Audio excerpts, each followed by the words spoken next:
Investir dans une colocation senior, bonne ou mauvaise idée?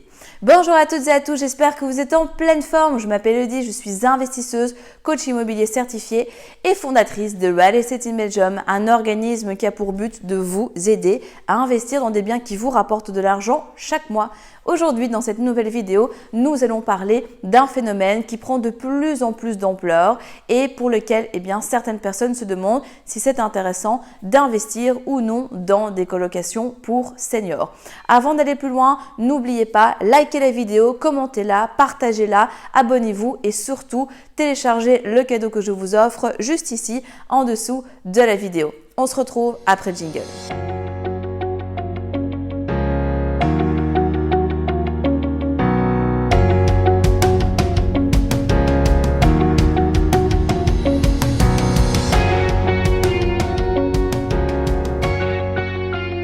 Investir dans la colocation senior, est-ce une bonne ou une mauvaise idée? Alors effectivement, on entend de plus en plus parler. La colocation, vous le savez, ça prend de plus en plus d'ampleur. On connaît la colocation à destination des étudiants, des jeunes actifs, des colocations à thème ou autres, mais on voit qu'une autre forme de colocation émerge qui est la colocation pour seniors. À l'heure actuelle, il faut bien comprendre que oui, effectivement, il y a un intérêt pour de la colocation senior, mais attention, le marché n'est pas encore tout à fait mûr pour ça. Et si vous souhaitez investir dans des colocations pour seniors, vous devez faire attention à certains points. Évidemment, vous n'allez pas investir dans une maison où il y a plein d'étages, vous n'allez pas investir dans des appartements où vous êtes en copropriété, où il n'y a pas d'ascenseur, où c'est difficile d'accès, où il n'y a pas de rampe handicapée, etc. Pareil au niveau de vos installations sanitaires, ça veut dire que vos biens doivent être équipés d'un certain nombre d'installations pour que cela puisse fonctionner.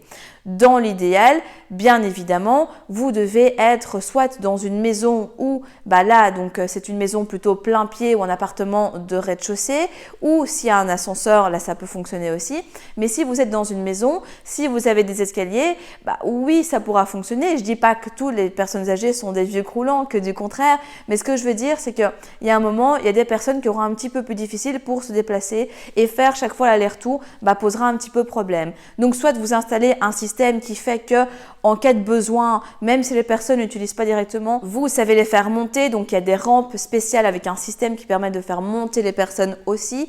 Mais bien entendu, tout ça a des frais. Pareil dans vos sanitaires, dans vos salles de douche, etc. On n'y pense pas, mais une baignoire, au bout d'un moment, ça peut devenir difficile pour enjamber la baignoire et pour passer dedans. Donc, il faudra mettre soit une baignoire avec une petite porte qui s'ouvre ou tout simplement en fait une douche à la place d'une baignoire, avoir quand même assez de place, pas être dans des espaces trop petits, etc. Donc, il y a un réel aménagement à penser si vous voulez vraiment être dans une colocation pour du long terme en tant que colocation senior, parce que si vous vous dites ok, moi j'ai pas envie d'aller voir plus loin, je fais une colocation classique et là les personnes viendront le temps qu'elles savent venir. Oui, bien sûr, vous pouvez le faire, mais vous aurez un taux de turnover relativement élevé, tout simplement parce qu'à partir d'un moment, ça ne conviendra plus. Et ce qu'il faut comprendre aussi, c'est que dans les colocations seniors, ce qui est important, c'est également la relation, la communauté en fait qu'il y a entre les habitants. C'est-à-dire que les personnes recherchent ça aussi plutôt que dans certains cas d'aller en maison de retraite parce que je ne sais pas vous, mais si vous avez déjà mis un pied dans une maison de retraite, il y en a quand même une sur deux qui est vachement glauque et vachement triste. Et franchement, les personnes, même s'il y a du personnel soignant, etc., s'il y a d'autres personnes avec elles se sentent quand même vachement seules. Alors qu'on remarque que dans les phénomènes plus communautaires avec des colocations seniors, les personnes recherchent d'autres personnes pour avoir de la compagnie, pour prendre soin d'eux également. Si l'un est un petit peu malade, l'autre c'est aller faire quelques courses dans le quartier, etc. Donc c'est une autre dynamique. Ça veut dire que les personnes, si elles doivent juste passer chez vous pendant 1 ou 2 ans, puis après passer en maison de retraite, ça n'a pas vraiment d'intérêt en soi. L'idée, c'est de faire quelque chose sans rentrer non plus dans un remake d'une maison de retraite avec des prestations de soins, des choses comme ça, bien entendu.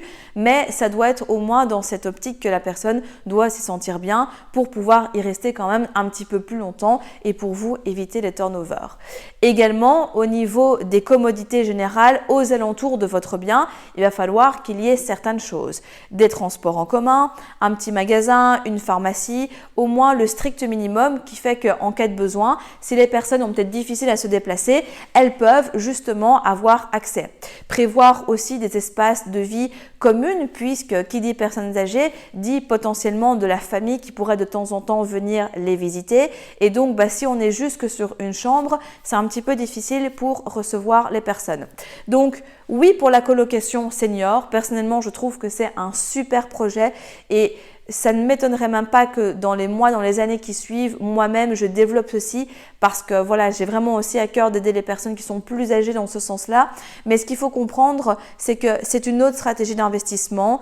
Il y a vraiment d'autres choses à penser en plus d'un investissement classique. Et donc, forcément, ça va vous demander dans certains cas d'identifier certains types de biens, de faire un process bien filtré, donc de passer potentiellement à côté de toute une partie d'un marché, d'avoir une recherche qui est peut-être plus longue, également d'avoir aussi des coûts en termes de rénovation, d'installation et autres qui sont un petit peu plus élevés pour le confort des personnes, en sachant aussi qu'en termes de loyer, on est sur des personnes qui payent généralement avec leur propre pension, qui n'est pas très élevé non plus, il faut le dire.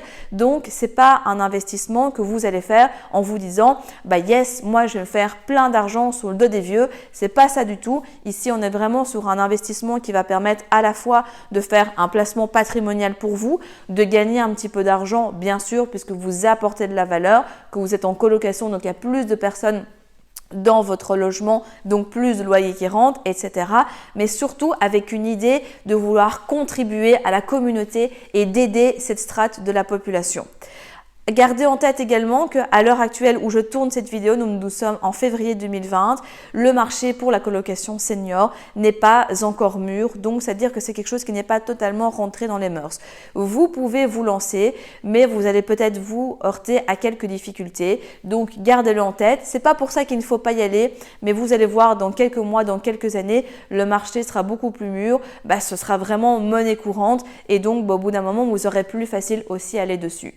Donc à vous de voir si, en plus de l'aspect immobilier, en plus de l'aspect argent, placement et autres que vous avez envie d'avoir, est-ce que vous avez aussi envie de contribuer, d'apporter votre pierre à l'édifice, c'est le cas de le dire, à cette strate de la population? Et si oui, gardez en tête, comme je le disais, que ça peut être fait maintenant ou dans quelques mois, voire quelques années, quand le marché sera plus mûr. Si vous êtes arrivé jusqu'au bout de la vidéo, c'est qu'il est fort à parier que l'investissement immobilier en Belgique vous intéresse. C'est pourquoi je vous invite à vous abonner à la chaîne YouTube afin de ne manquer sous aucun prétexte les prochaines vidéos exceptionnelles qui vont être publiées. Mais également, surtout, ne repartez pas sans votre cadeau offert. Pour cela, rien de plus simple, il vous suffit de cliquer juste en dessous de la vidéo sur le lien et vous allez accéder directement au cadeau que je vous offre et qui va grandement vous aider lors de votre demande de financement. En attendant, je vous dis à très vite, prenez soin de vous et on se retrouve très prochainement pour de nouvelles aventures.